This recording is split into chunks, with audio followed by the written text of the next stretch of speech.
Irano režimas išgyvena dar vieną vis akivaizdesnio silpnėjimo dieną. Šį penktadienį, 2026 m. balandžio 10 d. sostinė Teheranas vėl atsidūrė krizės centre. Pranešama apie nežinomos kilmės dronus ir suaktyvintą oro gynybą. Tuo metu, kai tarp Irano ir Jungtinių valstijų suderėtos paliaubos tebėra apgaubtos nepasitikėjimu, kariniu spaudimu ir vidiniais nesutarimais pačioje Teherano valdžios sistemoje. Šios istorijos centre yra vienas aiškus dalykas. Susidūrimas tarp revoliucinės gvardijos frakcijų jau nebeatrodo tik užkulisinis triukšmas.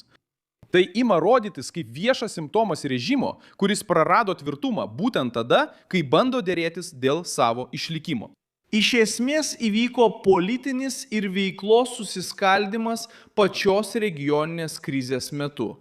Pranešimai ir vaizdo įrašai platinami Teherane rodo režimo šalininkus diskutuojančius apie ugnį ir kritikuojančius bet kokį žingsnį, kuris skamba kaip atsitraukimas.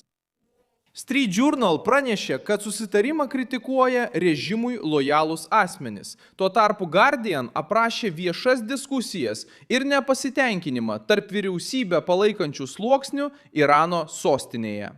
Tai padeda suprasti pavadinimo svarbą. Čia kalbama ne tik apie išorinį spaudimą. Dabar vyksta vidinė kova dėl to, ar tęsti konfrontaciją, ar priimti paliaubas, kurias daugelis radikalų laiko pažeminimu. Kas yra šios įtampos centre? Vienoje pusėje Irano režimo branduolys ir jo radikaliausios frakcijos, kitoje derybininkai, kurie buvo priversti sėsti prie stalo Pakistane. Associated Press pranešė, kad Iranas sutiko su 2 savaičių paliaubomis ir kad dėrybos su Jungtinėmis valstijomis bus perkeltos į Islamabado miestą. Reuters taip pat pabrėžė Pakistano vaidmenį šiame tarpininkavime ir didelę politinę riziką susijusią su šiuo žingsniu. Matyti, kad revoliucinės gvardijos griežtoji dalis mano, jog sėsti prie dėrybų stalo dabar atrodo ne kaip diplomatija, o kaip pasidavimas. Ir būtent čia krizė dar labiau gilėja. Jei režimas derasi, jis kaltinamas silpnumu.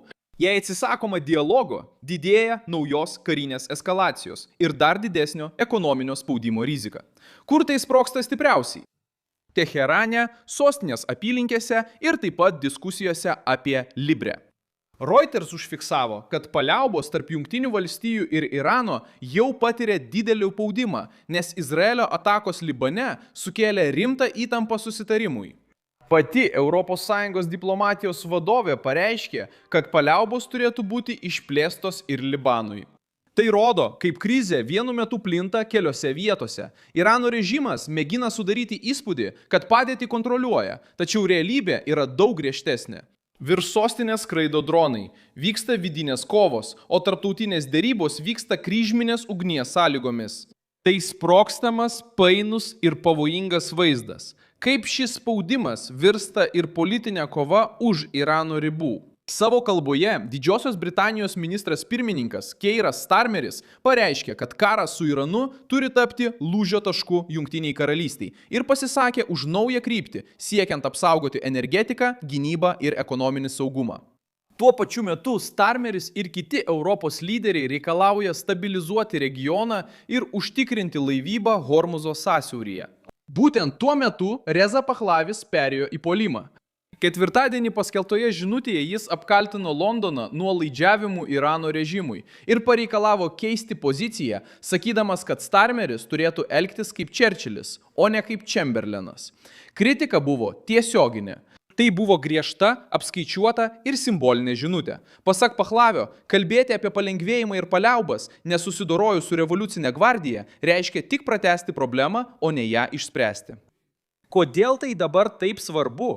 Nes balandžio 10-osios vaizdas rodo režimą, kuris yra spaudžiamas iš išorės ir susiskaldęs viduje. Oro gynyba buvo aktyvuota virš Teherano, nors oficialiai niekas neprisiėmė atsakomybės už dronus. Tai rodo, kad net sostinė nesuteikia visiško saugumo. Atvira Pahlavi kritika Starmeriui sustiprina tarptautinį spaudimą imtis griežtesnės pozicijos prieš revoliucinę gvardiją. O ištikimų režimui sluoksnių reakcija prieš pačias dėrybas rodo, kad Iranas susiduria ne tik su išoriniais priešais. Jis taip pat susiduria su savo vidinė susiskaldimu.